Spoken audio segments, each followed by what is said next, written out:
2024. 7 de la noche, 20 minutos. Estamos de vuelta. Hablamos de política, de elecciones y sobre todo y particularmente de la reforma a la ley electoral. Comentar que justamente el presidente de la República impulsó hace algunos meses una reforma constitucional que en términos prácticos pues, la bateó la oposición tras una presión ciudadana de un sector particular de la ciudadanía. También el INE pues, se mostró en contra de esta reforma constitucional. El presidente, en su facultad, presentó una ley que requería o que requiere una mayoría simple, que se estará votando, por supuesto, también en febrero, una vez que se abra el proceso o el próximo periodo legislativo. El presidente propone lo que llamó el Plan B. Son cambios sustanciales, hay que decir, a la ley, lo que ha ocasionado que se califique algunos de estos temas que propone la ley como inconstitucional. Para hablar sobre este tema hemos invitado a Reporte de la Noche a Carlos Benito Lara Romero. Él es consejero estatal de Morena. Me da mucho gusto saludarte. ¿Cómo estás? Noches. Hola, buenas noches, gracias. Bienvenido también Orlando Peña Torres, es coordinador de jóvenes, secretario del Consejo del PRD, hoy muy activo. Hoy tuvimos un día de mucha actividad, pero no soy coordinador de jóvenes, nada, soy secretario del Consejo Político del PRD. Bueno, ya dejé de ser joven hace... Ya no están tan jóvenes. Ya no ustedes, estamos tan jóvenes, pero el PRD sigue. Pero buenas noches a ti y a tu auditorio. Sí, continuamos. A pesar de los pesares. Sí. A pesar de los pesares, bueno, dice mucho eso, ¿eh? Sí. Oye, y bueno, pues vamos a arrancar. Lo último de lo último, se presentó esta misma semana. El debate está puesto en que los 11 consejeros, eso es importante, que por unanimidad acordaron presentar impugnaciones ante la Suprema Corte de Justicia de la Nación, argumentando que se trata de una ley en algunos de sus aspectos con cuestiones inconstitucionales y por ahí se van a ir, ¿no? El presidente ha dicho que se trata de politiquería, se trata de que no quieren dejar sus privilegios, digamos un poco en la retórica de simplificar las cosas. El presidente se va en ese tipo de batallas, pero hay muchas otras cosas que habla la ley y que me parecen algunas buenas y algunas otras que entraremos en debate. Entonces, lo primero que quiero preguntarles, si quieres comenzamos contigo, Carlos Benito, es, a ver, me parece que esto lo podemos contestar bastante rápido. Podemos adelantar que la ley electoral va a ser ley, va a pasar en los legislativos, ¿no? Sí, claro, sí. Y yo te preguntaría, ¿no ves a un tipo Monreal operando para que no sea así? No, me parece que lo que sucedió en diciembre fue que justamente entraron los tiempos del receso, ¿no? Entonces, políticamente, a Monreal, por ejemplo, le dio tiempo de crear una estrategia en el cual era, de alguna manera, todavía estirar la liga para la negociación. Pero yo creo que ahora se va a dar la ley porque finalmente me parece que también también es una ley que viene del Ejecutivo y hay que ser ahora sí que objetivos en el sentido que en Morena realmente pues esta ley del Ejecutivo viene justamente en el sentido que no se pudo pasar la constitucional, entonces por facultad de ley pues tuvieron que hacer leyes secundarias, ¿no? Cuando no era el objetivo principal. Claro, el objetivo era por supuesto la constitucional. ¿Tú sí la ves pasando o cómo la ves? Pero yo parto de un principio y que hemos aprendido en estos últimos años, que no porque algo sea inconstitucional no significa que no se pueda hacer en este país.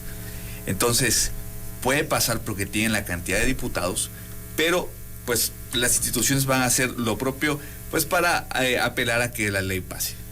Ok, entonces, bueno, yo antes de ir al tema de las impugnaciones, que tiene su peso específico, preguntaría, Orlando, si quieres, coméntame, ¿qué es lo que tú ves así como más preocupante de los puntos que trae esta ley propuesta por el presidente? Bueno, es que, ¿sabes qué? Lo que me preocupa más es que los temas más importantes de este país terminen en apodos, terminen en cosas tan simplistas, porque en aras de democratizar todo, pues lo vuelves chafa. Okay. Entonces la gente, o sea, ¿qué producto les estás vendiendo a las personas que terminas con un... Si algo te incomoda, le pones un apodo y lo haces chiquito. Y miren, ya se salieron con la suya, pero les vamos a ganar por el otro lado. Entonces no es un juego de buenos y malos, es un tema de convivencia nacional. Y bueno, se trata de un tema incluso hasta técnico, ¿no? De resoluciones técnicas en el tema de la logística, que por ahí... Pero siguen haciéndolo simple, porque en aras de un ahorro, porque la gente no dimensiona esas cantidades de dinero, hablan de 100, de 200 mil pesos que gana alguien, ellos ganan demasiado, ¿cómo es posible? O sea, quieren conservar sus privilegios.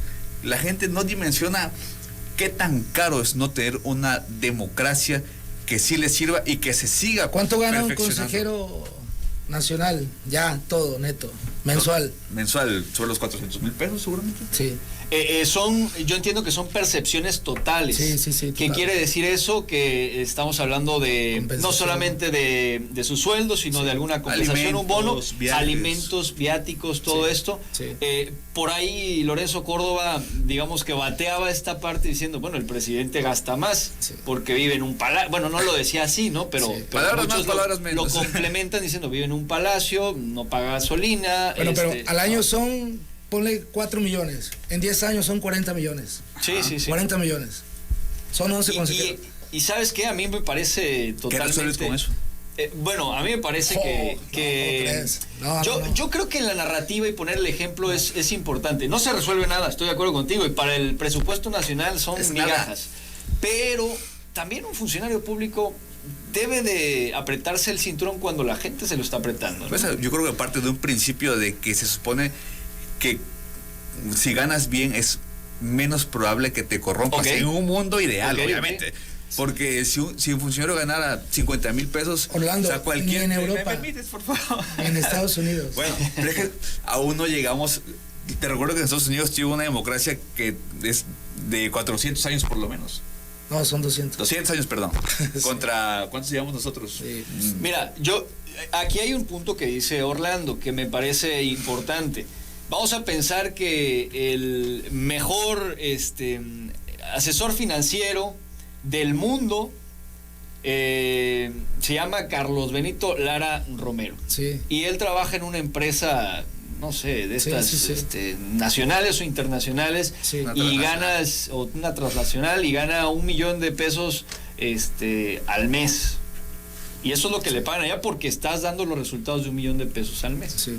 Si el gobierno quisiera tener a esa persona, a la mejor persona para manejar sus finanzas, y Carlos Benito Lara Romero es esa persona, a lo mejor no dices, sí voy a trabajar, pero también quiero un buen sueldo, a lo mejor no el millón, pero pues sí, páguenme 500,000, no lo sé, estoy poniendo un ejemplo, ¿no? Lo entiendo. Entonces hay muchas personas con mucha capacidad que están ganando mucho allá afuera y que a lo mejor no se meten a política porque los espanta el que quieren tener una vida pues bastante acomodada, ¿no?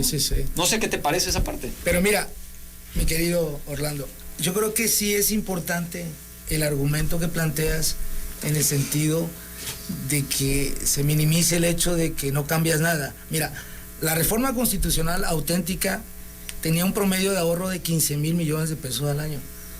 Esta reforma de Plan B tiene en promedio el ahorro de más de 3.600 millones de pesos al año. Más de 3.600 millones de pesos al año. Entonces me parece que ese es el leitmotiv o la intención del presidente.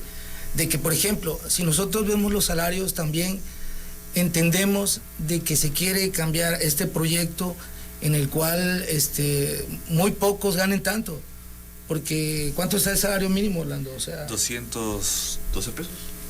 Sí, entonces, 6,000 y tantos pesos al mes. Entonces, ¿cómo puedes decir que 400,000 pesos mensuales es normal en un país en donde el 60 o más del 65% vive en la pobreza extrema, ¿no? Sí, claro. O sea, claro, sí, ¿no? Ahora, Sí, si tú me dijeras, Escandinavia, ahí todavía te diría. Donde hay más, exactamente. menos disparidades. Claro. Sí, de acuerdo. Claro. Pero aquí yo creo que si ese es el argumento, me parece que pues es eso. Ahora, yo entiendo que parte de estos recortes importantes en materia económica que implicaría primero la reforma constitucional y ahora la ley, lo que planteaba era pasar el Registro Nacional de Electores, que pudiera manejarlo incluso la Secretaría de Gobernación. Sí. Al final de cuentas el gasto iba a estar por ahí. Sí, claro. Ya no va a ser del INE, pero va a ser de otra institución. Sí, sí. Y la otra, y a mí, siendo sincero y metiéndome un poco al debate, el tema que más me preocupa, o el tema que me preocupa es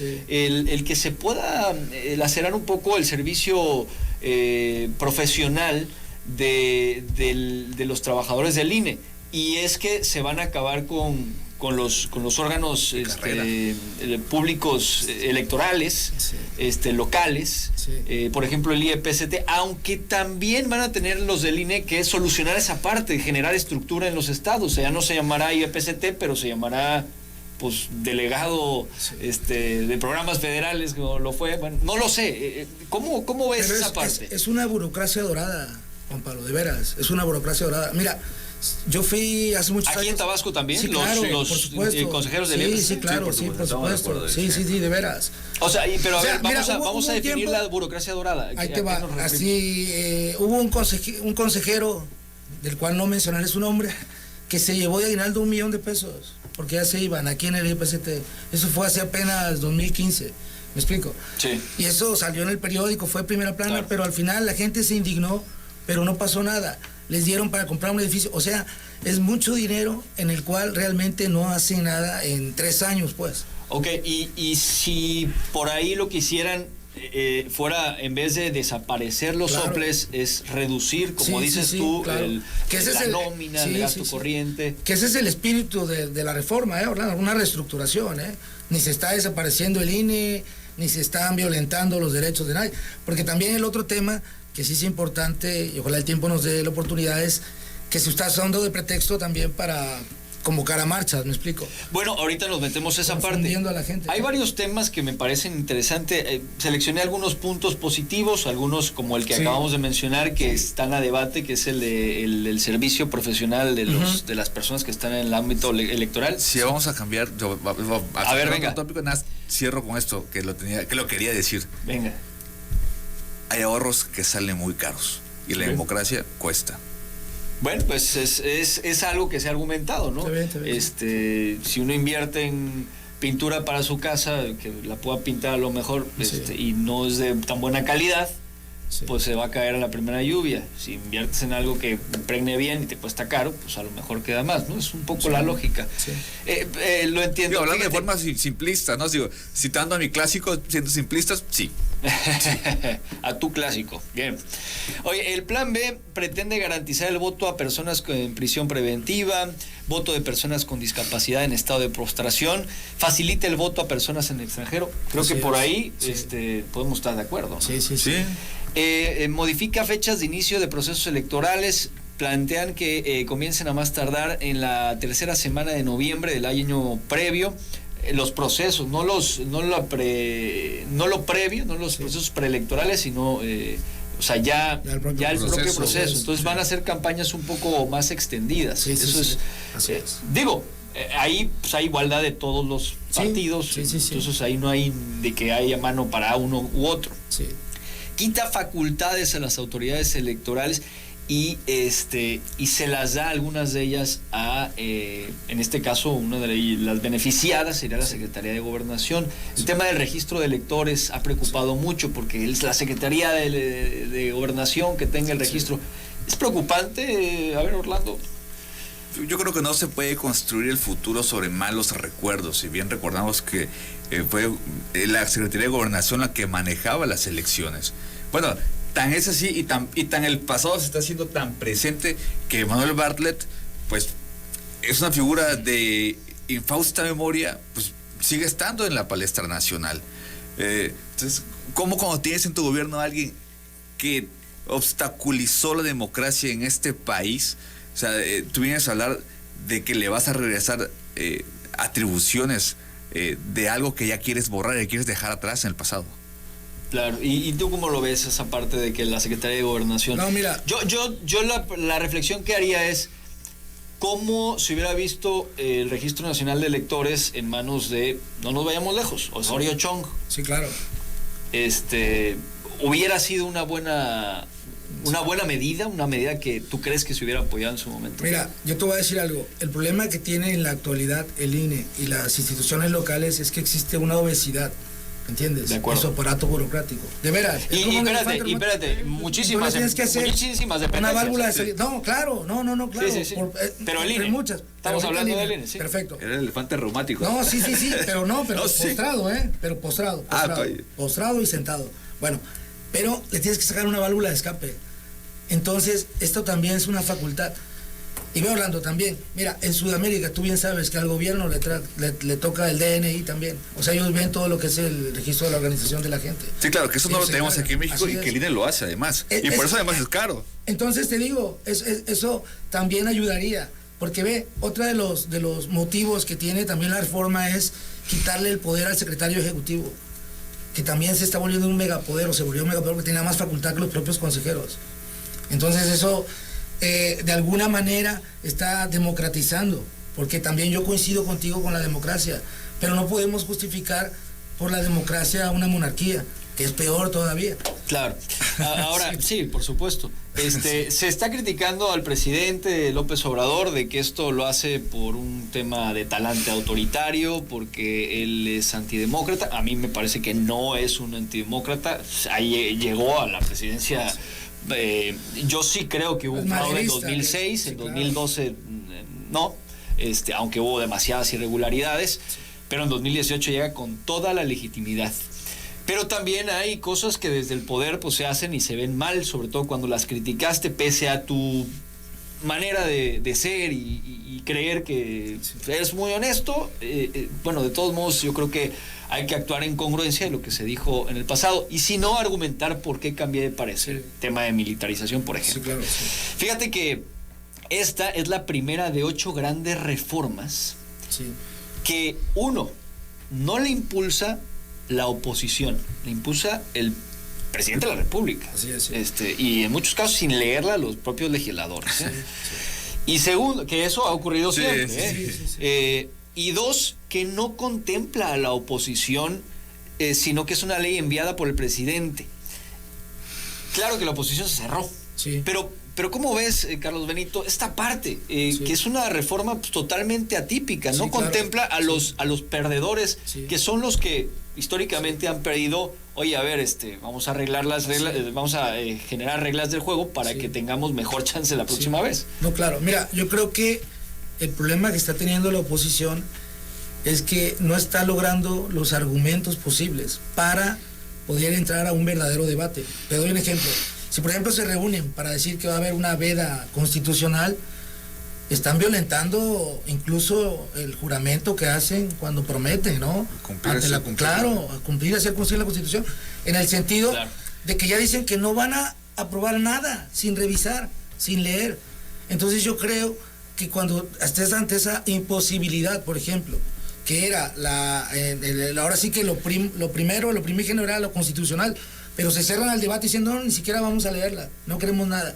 Y le dijeron y eso lo sabes, desde la bancada de Morena dijeron, oye, ¿sabes qué? Pues promuevan lo que ustedes quieran. Entonces ahorita llegamos al caso que ya se orilló a que sea el propio presidente que envíe lo secundario, porque también se acaba, y tú lo sabes, que constitucionalmente también ahorita tiene que ser la reforma ya, porque después ya por la elección ya claro, sí, están ahorcadísimos. Es otro tema. Por eso la prisa, que normalmente las reformas se generan antes de la elección intermedia, para que la intermedia sea el experimento y a ver si funciona. Error. Pero mira, con eso están jugando también, porque saben que hay un término. Por eso es perentorio. O sea, lo de Monreal también no es inocente ni cándido. Y por eso yo creo que también eso ahí la tiene, ¿no? ¿Tú cómo ves esta parte de que sea una reforma o una ley impulsada por el presidente y no por la oposición?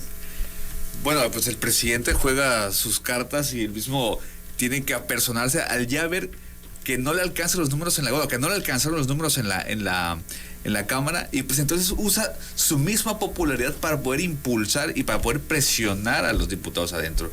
Porque resulta que también tenemos senadores que terminan doblándose y votando por las cosas que el presidente pide. O sea, él juega, pues, no sé, no se está jugando. A ver, espérame, pero ¿qué es el cabildeo? Sí, claro. Ahí está. Pero... sí, no, a ver, ilegalidad no hay. No, una división de poderes. Es un juego de yo te invito a que... Aunque se criticó en su momento algunas de las cosillas que se están generando, ¿no? Pero ilegalidad no hay. No, claro. No, en ese sentido. No es ilegal, pero es inmoral. Facultad. Pero no me digan con que la ley es la ley, pues. Oye, tampoco.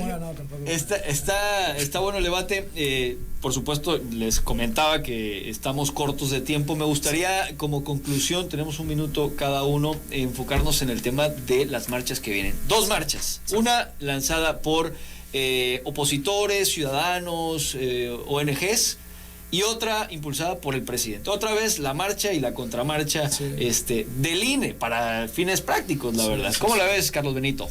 Mira, yo te podría decir que a mí me da mucho gusto que se hagan estas cosas porque yo siempre he creído que a la gente le gusta también el mano a mano. Yo una vez le comentaba aquí a Orlando que en los años 20 hubo un debate y se echaron ahora sí que un tiro entre Pablo Neruda y de García Lorca, y dicen que ganó García Lorca, y los toreros también. Entonces yo creo que también lo del Zócalo va a ver de qué está hecha la oposición, me explico.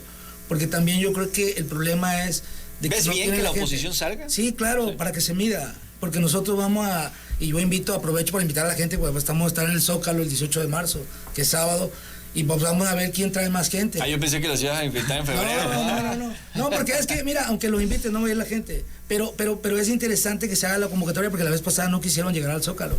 Y ahorita sí se va a medir desde dron a ver cuánto trae. Y, bueno, pero que no nos cuente Martí Batres. Que no nos cuente Martí Batres. Sí, la regó. Sí, horriblemente, ¿no? Digo, no son los que dijeron la oposición, la verdad, pero tampoco es lo que dijo Batres. Sí. No, pero y lo mismo del otro lado. Pero Batres ahí cayó en el absurdo, sí, la verdad es que sí. Bueno, ¿cómo ves las marchas? Pues son muy sanas, la verdad es que... ¿Cuántos creen que lleguen la esa del PRIAN, la de Claudio González? Es que no es una marcha del PRI. Se está tratando de que sea lo más ciudadana posible. Y bueno, pero ahí están todos del PRIAN. Bueno, el PRIAN-RD. El PRIAN-RD. El PRIAN-RD. O el Primor. Sí. No, mire, es muy sano que la gente participe, que se involucre, que tome acción y que pague el precio pues por la democracia.